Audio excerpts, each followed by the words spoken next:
है गाइस।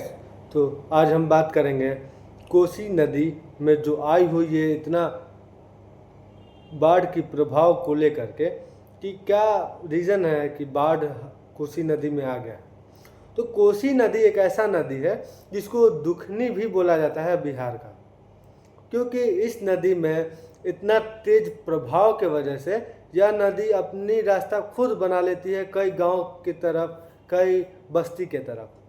तो इस नदी का स्रोत है कि हिमालय रीजन से जो पानी गिरता है वो डायरेक्ट कोसी नदी से ही होकर के आता है।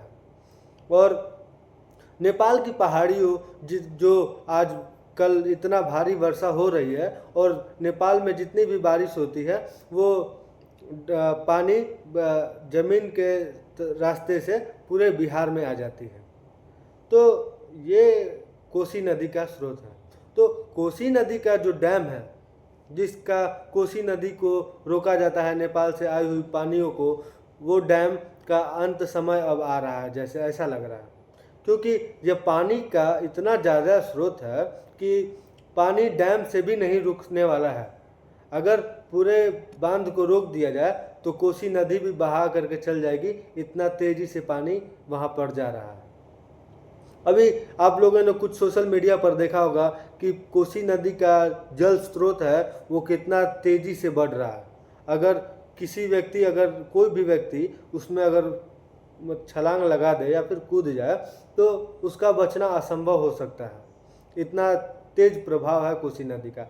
और इसी कारण जितने भी खेत है वहाँ के फसलें बहुत बर्बाद हो रही है और बहुत सारी बस्तियाँ, जो बस्ती में लोग रहते हैं वे लोग घर बेघर हो रहे हैं। ये कोसी नदी का प्रचंड प्रभाव देखा जा रहा है। और जो डैम से पानी रोका जाता है उसका भी अंत समय की तरह लग रहा है कि इसका अंत है, क्योंकि इसका एक्सपायरी डेट की तरह आ चुका है कि कोसी नदी का एक्सपायरी डेट अब लग रहा है कि अब वो बांध को फिर से बनाया जाने ही जरूरी हो सकता है, क्योंकि यह डैम अब पानी रोकने का एबिलिटी नहीं है इसमें। अगर पूरे डैम के दरवाज़ों को बंद कर दिया जाए तो कोसी नदी के जो स्रोत है पानी पूरा ऊपर से ऊपर जाने लगेगी, इतना तेज प्रभाव है कोसी नदी का। तो कोसी नदी के वजह से हमारे जो बिहार में कई इलाके हैं वो बहुत ज़्यादा इस प्रभाव से बहुत ज़्यादा दुखी हैं, क्योंकि घर बेघर हो रहे हैं। अभी जो समय है वो भारी वर्षा के समय नहीं है, लेकिन प्रकृति का क्या नियम है वो भगवान ही जाने कि प्रकृति अभी इस समय बारिश उतना नहीं होती है और इतना बाढ़ नहीं होता है। एक संत महात्मा ने भी बोला था, जो इलाहाबाद के कुंभ नहाने आए थे, तो उन्होंने बोला था कि 2025 जाते जाते तक चला जाएगा, लेकिन सारी जगह हर एक इलाके में आप पानी ही पानी देखेंगे। आप लोगों ने सोशल मीडिया पर उनको वायरल भी देखा होगा शायद से।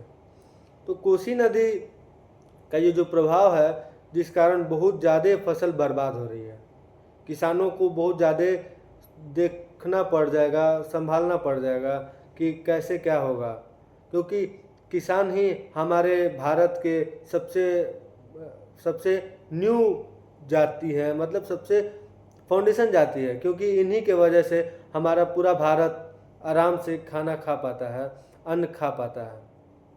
तो कोसी नदी के प्रभाव से बहुत सारे गांव, खेत खलिहान में बहुत ज़्यादा दिक्कत हो रही है, पूरा पानी ही पानी भर गया है। और ये नेपाल के कारण, क्योंकि नेपाल तो पहाड़ी इलाके के टाइप में है और नेपाल के जितना भी बारिश हो रही है नेपाल में सारा ज़मीन के पर आ रही है और ज़मीन से नीचे डगर जा रही है पानी, जिस कारण आप लोगों को बिहार में इतना ज़्यादा भारी वर्षा मतलब बाढ़ देखा जा रहा है, क्योंकि बिहार में इतना भी बारिश हुआ नहीं है जितना हम लोगों ने देखा। यह हमारा बिहार केवल इधर उधर का ही पानी से परेशान है, क्योंकि यहाँ पे बहुत कम डैम है बिहार में। बिहार में कुछ कुछ इलाकों में डैम बहुत ज़्यादा ज़रूरी है। आप सोचिए कि डैम ना होने के कारण हमारा बिहार हर साल पानी से ही झेलना पड़ता है, 2-3 महीने हर एक साल परेशान रहता है बाढ़ की वजह से। तो डैम 2-4 ज़रूरी है। और आपसे एक सवाल ज़रूर है कि क्या बिहार सरकार को बिहार में 2-4 डैम बनाने चाहिए।